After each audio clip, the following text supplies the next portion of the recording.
Billionaire twins rejected every meal cooked by all the maids until one poor maid with a painful past walked in. What happened next will shock you. If you are just tuning into this channel, please subscribe, give this video a thumbs up, and don't forget to share with your friends and family. Tell us where you are watching from. It was a chaotic Monday morning at the Ortega mansion, and Matthew looked like a man running from a burning house, with a spatula in one hand and an egg-stained towel in the other. The kitchen was upside down. Smoke rose from the toaster as 2 slices of bread burned into charcoal. The kettle was screaming like it had seen a ghost. Scrambled eggs were bubbling on the stove, threatening to explode. Matthew's shirt was stained with orange juice, and one of his socks had somehow gotten stuck to the fridge. This wasn't a mansion. This morning it was a battlefield, and Matthew, the almighty CEO of Ortega Holdings, was clearly losing the war. "Guys, breakfast is almost ready," he shouted, poking his head out of the kitchen looking like he hadn't slept in 2 weeks. No reply. Then stomp, stomp, stomp, the twins' feet came thundering down the hallway, and then the argument began. "I say we wear pink today," said Emily, his 7-year-old daughter, standing tall in her pink skirt and matching sunglasses like she was heading to a red carpet event. "No, I'm not a girl. Let's wear blue." Her twin brother Ethan fired back, holding his blue t-shirt like a flag of justice. "But we wore blue yesterday," Emily snapped, hands on her waist, eyes blazing. "So let's wear blue again today," Ethan shouted dramatically, throwing his arms in the air. Emily stepped forward like a tiny soldier. "I'm your older sister. You should learn to follow my wishes." Ethan scoffed, pointing at her forehead. "Older sister, huh? By just 5 minutes. I'm the second man in this house after Daddy, so you should learn to listen to me." From the kitchen, Matthew groaned loudly. "Guys, stop arguing already and go sit down for breakfast and stop chewing the cables," he added quickly, remembering how Ethan once tried to taste a USB cord to see if it had flavor. The twins marched over to the dining table, still muttering under their breath. Matthew dropped their plates in front of them like they were precious jewels. Toast, eggs, juice, and love. He stood proudly, arms folded, waiting for compliments. They took one bite and chaos resumed. "Daddy, your cooking is worse than a 5-year-old's, Emily declared, holding her fork like it had betrayed her. "Yes, Daddy, there's too much salt and it's too spicy," Ethan added, sticking out his tongue in disgust. Matthew collapsed into the nearest chair like someone who had just fought a lion. "Really? Let me taste and see," he said. He tasted the egg and made a face. "Oops. Sorry, guys. I was trying to hurry so you don't go late to school. But then again, we wouldn't be in this situation. If you didn't drive all your nannies away," he pointed at them dramatically. Ethan adjusted his napkin and spoke like a judge in court. "Daddy, the nannies you hired do not understand that we are special. That's why we couldn't get along." Matthew raised one tired eyebrow. "What do you mean, special? Who told you you were special?" "You did, Daddy," the twins chorused with proud smiles. "You tell us we are special every second of every day. You even did this morning," Emily said, popping a small piece of toast in her mouth like a princess. Matthew sighed and dropped his fork. "I know you're special, guys, but you need to help your dad sometimes. Don't drive the next nanny away. Please, I'll try to find a better nanny this time around." The twins nodded casually as if they were doing him a favor. Then came the next war, dressing for school. Matthew ran upstairs and downstairs 5 times looking for socks. He combed Emily's hair while she complained it hurt. He tried to tie Ethan's shoelaces, only for Ethan to say, "Daddy, that's not how Miss Faith used to do it." Matthew almost screamed. Lunchboxes, school bags, water bottles, toothbrush emergency.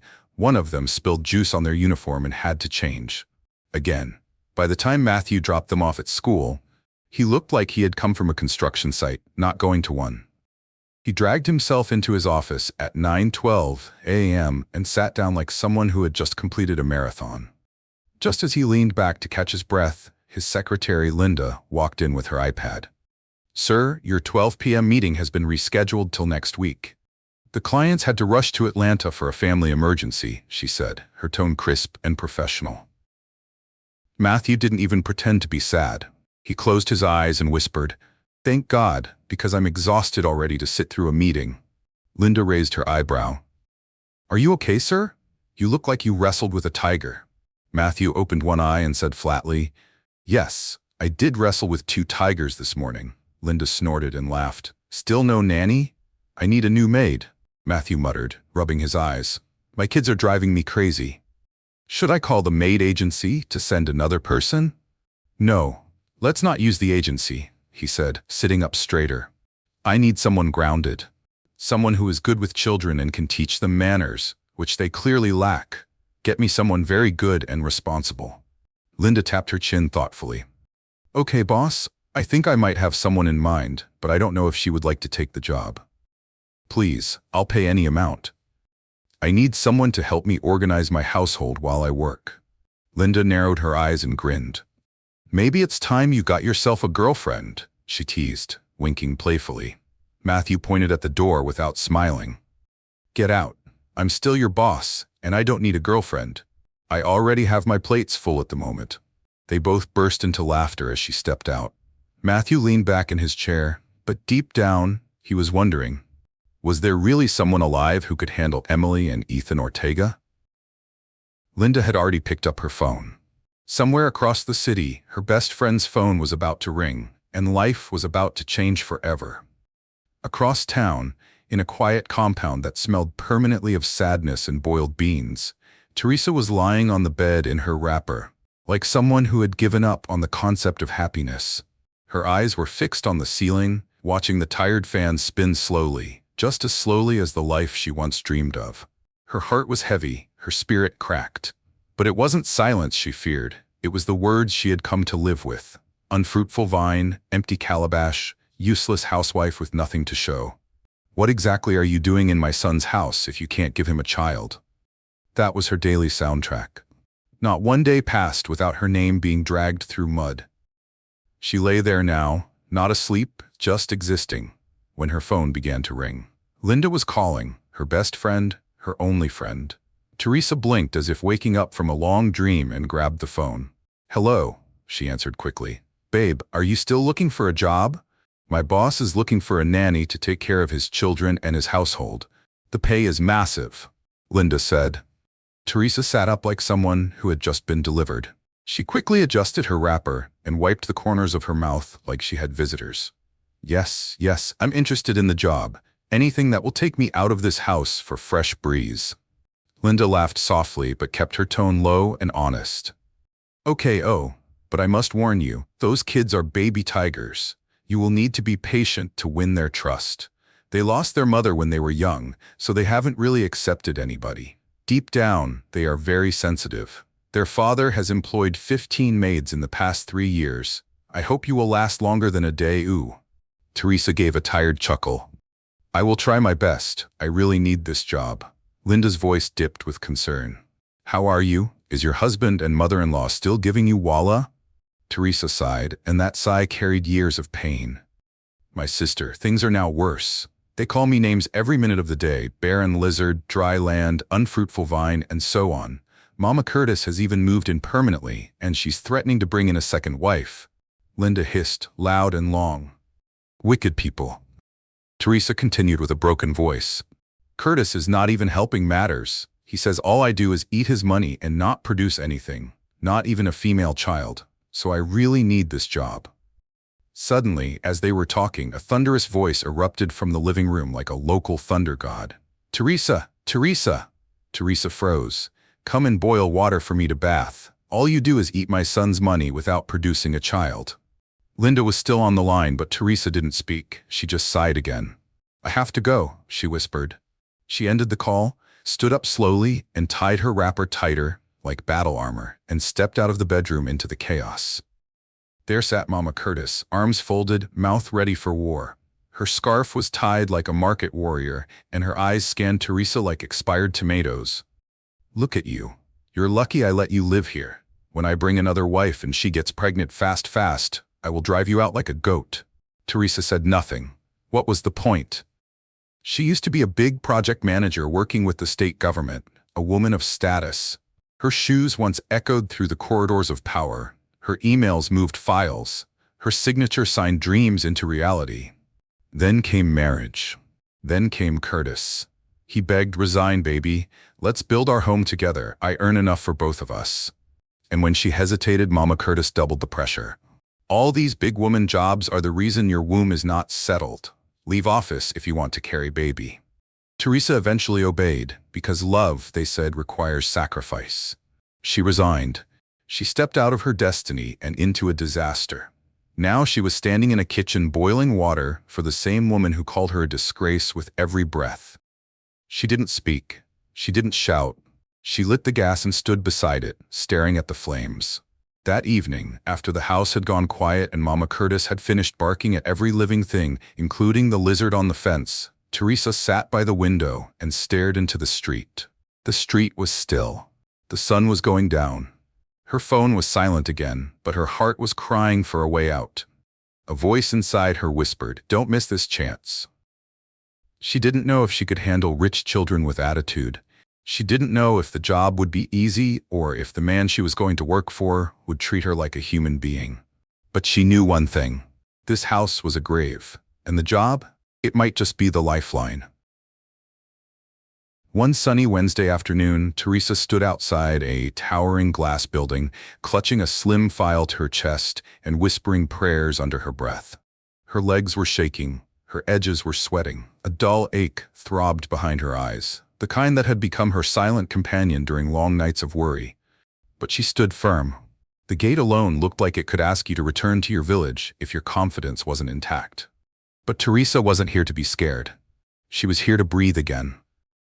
As she stepped into the reception, cool air hit her face. Expensive perfume, quiet hallways, security men in suits and ties, everything screamed class. She took the elevator to the top floor, staring at her reflection in the shiny door. She looked decent, clean, strong, like someone with something to prove. Behind her calm face, she carried a secret, a debt from days when feeding the house was her silent battle. This interview wasn't just for survival, it was for redemption. When she reached the office, she took a deep breath and knocked.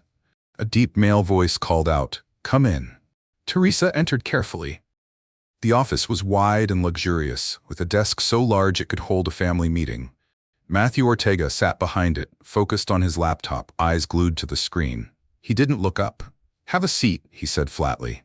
Teresa sat, her heart pounding like it was fighting for freedom. There was a pause. He kept typing.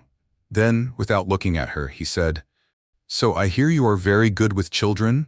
"Yes, sir," she replied quickly, her voice a little shaky. Still typing, Matthew asked, "Good. Do you have any degree in hospitality or special care for children?" Teresa blinked. The question came like a slap. "A degree? For a nanny?" She tried not to laugh nervously. "I don't have any degree, but I have experience. I'm the first daughter in my family. I literally raised all my younger siblings, and I'm a children's Sunday school teacher in my church, so I have over 20 years of experience taking care of children." Matthew finally looked up, and for the first time, Teresa saw a flicker of amusement on his face. He closed his laptop gently. "Okay, I've heard you," he said, trying not to smile. "My secretary has said a lot about you, and I want to give you a chance. Your salary is $500,000. I'll send you a written contract with the terms of working in my house." He paused. "I hope you last more than a month with my children." Teresa's mouth opened slightly. She stood up quickly, nearly knocking her chair over. "Thank you, sir," she said, holding her file like a newborn baby. As she thanked him and gathered her file, a small voice inside whispered, "Don't get attached again. Remember how it ends." As she walked out of the office, she felt a tear slip down her cheek. This one wasn't from pain, it was from hope. That night, she rushed home to tell Curtis, her husband, the good news. He was lying on the couch like a tired landlord, flipping through channels with the energy of a goat chewing gum. "Honey, I was hired today, for the job I told you about last week." He didn't even look at her. His eyes stayed glued to the TV. The nanny job? Good for you," he muttered, popping peanuts into his mouth. Then, without blinking, he added, "So you can take care of other people's children, but you can't produce your own." What an irony. Teresa stood there frozen. That sentence hit her so hard it echoed inside her chest. But she didn't cry. She didn't argue. She turned around, walked to the bedroom, and closed the door. That night, she didn't sleep. She ironed her clothes 3 times. She arranged her handbag like it was a first aid box. She packed a small scarf, just in case the twins tried to strangle her. Because deep down, she knew this wasn't just a job. This was her last shot at sanity. The next week, she resumed work at the Ortega mansion, but she didn't walk in like a housemaid. She walked in like a general in disguise. She had on her most flexible shoes, her scarf pinned tightly, and her spirit prayed up. She stepped into the living room and saw them, the twins, Emily and Ethan, seated like royalty, their eyes glued to iPads, their small faces already showing signs of war. She smiled brightly. "Hi." They didn't blink. She tried small talk. Nothing. Not even a, "Who are you?" When breakfast came, she nearly lost her mind. She begged, she bribed, she negotiated like she was dealing with politicians. They still misbehaved. One poured milk on the floor to feed her imaginary dog. The other hid one shoe in the fridge. Teresa was spinning. Meanwhile, upstairs behind the staircase, Matthew was watching silently. He stood with a cup of tea, shaking his head in quiet pity. "Will this one last 1 week?" he whispered to himself and walked away. By nightfall, Teresa had a headache that felt spiritual. Day 2 wasn't much better, but by day 3 she had studied them well. And on day 4 she struck. Before they got home from school, Teresa gathered all their toys, game consoles, tablets, iPads, everything, and hid them inside a blanket, zipped up, and shoved it under their bed. When the twins came home, they went upstairs and screamed in panic. "My stuffed bunny is missing!" Emily cried. "My race car is gone!" Ethan shouted. They came running to the living room in full panic. Teresa was seated, sipping juice and watching TV like someone who knew nothing. "Miss, we can't find our toys. I think someone has stolen all our toys. I can't find my stuffed bunny," Emily wailed, holding her chest like a widow. Teresa widened her eyes. "Really? You can't find your toys? Where did you leave them?" "In our room," they replied. She nodded calmly. Could it be that someone snuck in while I was asleep on the couch and stole them? Let's call the police." Ethan said, "Yes, let's call them to report missing toys." Emily added, her eyes wide with fire. "Yes." "Okay," Teresa said. She picked up her phone and quickly texted Linda to play along. Then she dialed. "Hello, officer. I'm calling to report stolen property. My twins' toys and iPads have been taken by an unknown person, and they're really upset. Can you send someone to investigate?" "Yes. Oh, next week?" "I understand, officer. Thank you." She ended the call and turned to the twins. "Guys, the officers said they'll send their men next week. They have too many emergencies at the station." Emily gasped. "Next week? This is an emergency. I can't sleep without my bunny." She added dramatically. Teresa folded her arms. "Okay, let's do this. Let's search the house. Maybe the thief hid them somewhere." The twins nodded and ran ahead. "Wait," Teresa said, stopping them. "I have something to say before I help you look for your toys. You've treated me very poorly since I resumed. I'm trying to help, but you're not letting me. Your dad is really worried about you. He loves you deeply. That's why he hired me." The twins looked at her, suddenly quiet. "If I must help you find your toys, you must promise to cooperate from now on. No more misbehaving, no more littering the house, no more skipping meals, and no more cartoons at unauthorized hours. Do we have a deal?" Ethan looked at Emily. Emily nodded. "Okay, fine. We'll listen to you from now on," he said. "Deal," Emily added with a sigh. Teresa smiled. "Good. Let's go." They searched the whole mansion for 2 hours, under chairs, inside wardrobes, behind curtains, even in the kitchen freezer. Finally, Teresa pointed under the bed. "I found your toys." They rushed over, and there it was, the iPads, toys, everything. "My bunny!" Emily screamed. "My iPad!" Ethan shouted. "I think it was here all along," Teresa said with a proud smile.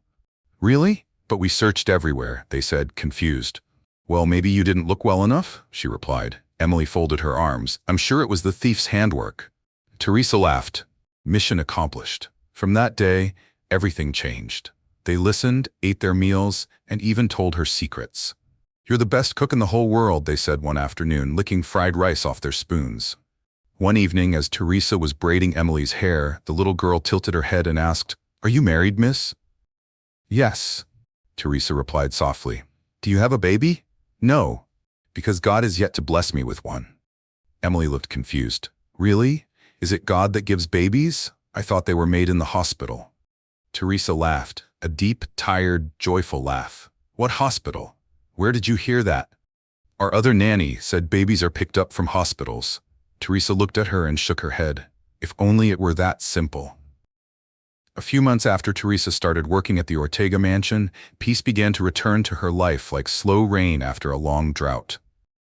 The twins were no longer little hurricanes tearing through the house. They listened, cleaned up after themselves, and even argued over who loved her more. Matthew looked like a man who finally remembered what sleep felt like. And Teresa, she had found rhythm, purpose, and routine in a strange house that now felt more like home than the one she had sacrificed everything to build. But peace in one place didn't mean peace everywhere. Because at her real house, fire, wild, uncontrollable, village fire, was brewing. It started one Thursday evening. Teresa returned from work exhausted but satisfied. She had just taught Emily how to make puff puff with her own little hands, and Ethan had hugged her in front of Matthew without shame. Her heart was full, until she stepped into her living room and found a woman in full red lace sitting on her couch. The woman didn't flinch, didn't even smile. She flipped through a magazine like she owned the house. Teresa stood in shock. Before she could speak, Mama Curtis walked in from the hallway, wrapper rolled high, face ready for war, and said with excitement, "Aha! Teresa, you're back. Come and greet your sister. I just came back from the village with her." Teresa blinked. "My who?" "Your co-wife," Mama Curtis declared. "I told you before, I will not let my son's destiny die in your barren hands. This one is fresh." Her womb is vibrating with anointing. Just then, Curtis walked in, holding a nylon bag of suya, chewing like nothing was wrong in the world. Teresa turned to him, expecting him to say it was a joke. He didn't even look at her. "You heard, Mama. Either bear it or leave." Teresa stood in silence. She didn't scream. She didn't faint. She just stood there, her world spinning quietly inside her chest. But she didn't leave that night. She stayed. She slept in the same house with her replacement. She walked past her in the kitchen. She answered the door while the woman giggled behind her. She washed clothes while Mama Curtis praised the new bride for breathing with grace. She stayed for months, and every single day was like chewing sand with pepper soup. Until one afternoon, Teresa returned from the market with fresh vegetables in her bag. She reached the gate and found her bags outside, lined up like luggage on eviction day. She froze. She knocked once, twice. Finally, the door opened, and Mama Curtis peeked out with a wicked grin. You're back." "Good, my pastor came for deliverance last night, and he confirmed what I've always suspected. You are a witch. That's why this new girl is not conceiving yet." Teresa stood there. The sky was bright, but her world went dark. Mama Curtis continued, "Pack your things and go before your spirit poisons her womb again." She shut the door. Teresa didn't speak. She didn't beg. She didn't ask where Curtis was. She just stared at the locked door for 10 full minutes, then slowly bent down, picked up her bags, and walked away. No one stopped her. That was how a wife became a stranger. A woman who once filled the house with cooking, prayers, and love, reduced to just another bag. At the gate, she called Linda, the only person she could still trust. When Linda opened the door and saw her standing there, dusty, sweaty, broken, she didn't say a word. She pulled her inside and hugged her tight. "Sit down. Do you want tea or tears first?" Teresa dropped her bag and collapsed into her best friend's arms. "I gave them everything," she whispered.